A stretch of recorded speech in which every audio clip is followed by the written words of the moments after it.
దీపావళి బాణాసంచా కొనుక్కున్నప్పుడు సెంటాపాకాయ పేల్చినా సరే ఎగిరి గంతులేస్తాం. హౌతీ తీవ్రవాదుల ప్రస్తుత పరిస్థితి అదైంది. భారీ భారీ ఆయుధాలు ఉన్నాయి, మిస్సైల్స్ ఉన్నాయి, రాకెట్ లాంచర్స్ ఉన్నాయి, డ్రోన్స్ ఉన్నాయి. రకరకాల వాటితో మొట్టమొదట వాణిజ్య నౌకల్ని దెబ్బతీసింది. వాణిజ్య నౌకల దగ్గర అట్లాంటి ఏమీ యుద్ధ విన్యాసాలు ఉండవు కదా, యుద్ధ పరికరాలు ఉండవు కదా. దాంతో అవి దెబ్బతినగానే ఎగిరి సంబరాలు చేసుకున్నారు, చప్పట్లు కొట్టేసుకున్నారు. కానీ వాణిజ్య నౌకల రక్షణ కోసం అమెరికాతో పాటు వివిధ దేశాలకు సంబంధించిన సైన్యం వస్తున్నప్పుడు ఆగ్రహం వ్యక్తం చేశారు. రావడానికి వీలేదు, మీ అంతు చూస్తామన్నారు. క్రమంగా దాదాపు 7-8 దేశాలు ఒక్కటైనాయి. ఇప్పుడు అటాక్స్ చేస్తూ ఉన్నారు. దీంతో బిత్తరపోవడం హౌతీల వంతైంది.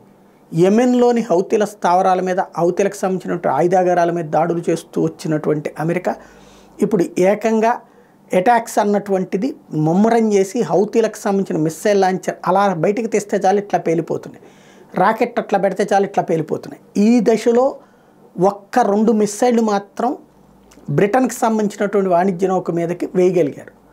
అందులో కొంత అద్దాలు ధ్వంసం అవడం లాంటివి జరిగినాయి.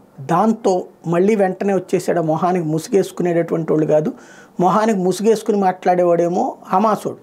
ముసుగు లేకుండా మిలిటరీ యూనిఫామ్ ధరించి హౌతీల తరపున మాట్లాడేవాడు రోడ్డు మీదకి వచ్చేసి ఇలాంటి అపజయాలు చాలా ఉంటాయి, మేము విజయం సాధించేసాం అంటూ ఎగిరి గంతులేస్తున్నాడు.